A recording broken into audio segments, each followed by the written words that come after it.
All right, I'm working on some stories about new OWASP top 10 for agentic AI and another OWASP top 10 about something else. But anyway, I'm looking for sources and quotes for these stories. The deadline's approaching. A lot of people want to send these quotes to me by email. And I was thinking, all right, I don't want to get email quotes because they all sound like they're either written by committee or they were written by AI, probably both. And they're unreadable. They don't sound human. They don't sound like anybody actually said these things. And it occurred to me, if you want your writing to sound human, stop writing it, dictate it. It's going to sound a little less polished, a little bit less professional, a little bit less authoritative when you dictate it and speak off the top of your head, but it's going to sound so much more human. And trust me, when you go back and you revise your writing to make your sentences longer and your words longer and your writing more convoluted and you hedge everything, it doesn't sound good. Like if I ask somebody, do you like cheese? And they say, well, there are both pros and cons to dairy-based food products. I can't quote that. I can't use that. No one wants to read that. I say, yeah, cheese. Mozzarella is my favorite. Oh, the real person saying something real. And the other thing is, don't research whatever you're writing, which sounds counterintuitive. People who have grown up before last year have always thought that in order to improve your writing, you have to do a lot of research. And and yes, I do a lot of research for the stuff that I'm writing. But if you're doing a blog post, if you're doing a social media post, or if you're sending quotes to a journalist to be included in a story, do not go out and research the topic because then your quotes will be exactly the same as everything else that's out there and identical to what anybody can get just by asking ChatGPT. You don't want to sound like that. If somebody wants to know the AI's opinion, they can ask the AI. If they want a deep dive into the history of cheese, they can just ask an AI for a deep dive on the history of cheese. I'll go to Wikipedia or Google history of cheese. They don't need you to explain it to them unless they're specifically asking you for a lecture on the history of cheese. Um, but if they're looking to you as an expert, as an authority, as a source for an article, or as somebody writing a blog post or a social media thing, don't write something like that because that's not something unique that you bring to the table as a human.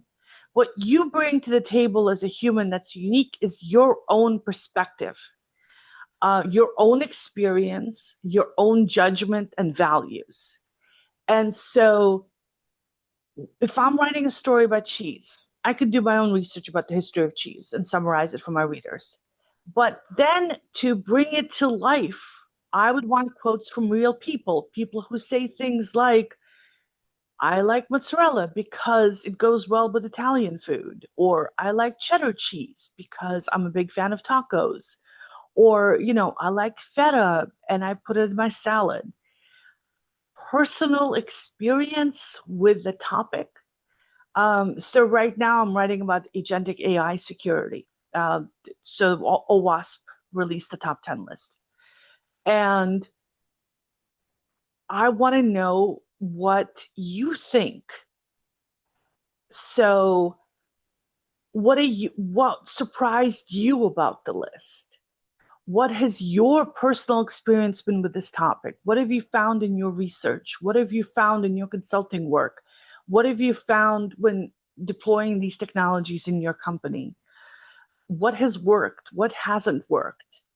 What is the list missing? How do you use lists like this?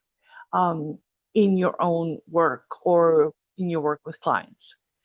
So this is the kind of stuff that ChatGPT doesn't know, because ChatGPT is not you. And I think this is going to apply to more and more people going forward. And so that's kind of why I'm not overly researching these videos. And I do still overly research all my articles. I go through a ton of research papers and I talk to a lot of experts for them.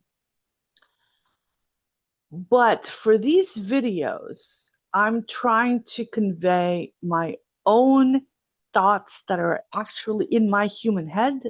I don't have a script. I don't write this down.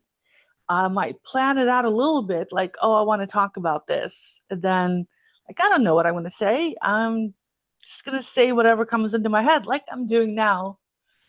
And maybe people will connect to it. And maybe they won't, but at the very least, they'll know I'm human and I have thoughts about the subject, as opposed to I had ChatGPT write a script for me about, top cybersecurity concerns, and I'm just reading it, right? If you wanted to know what ChatGPT thinks, you can ask ChatGPT, right?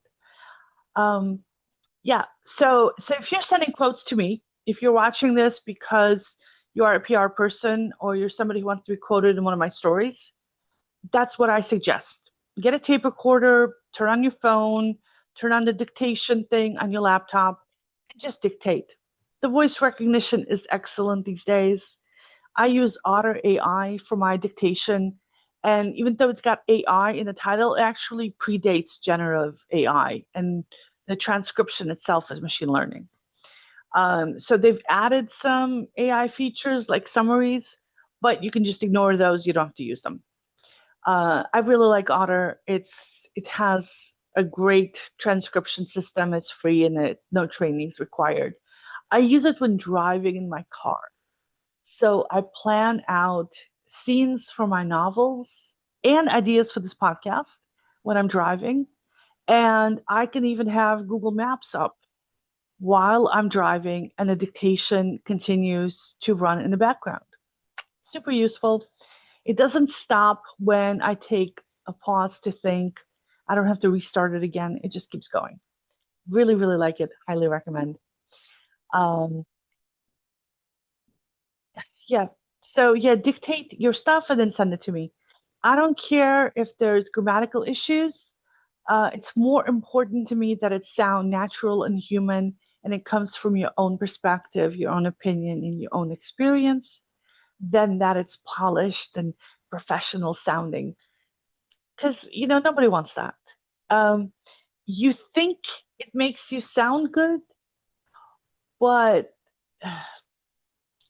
and maybe it used to, maybe like a year ago, it would have been a good thing to sound formal and professional.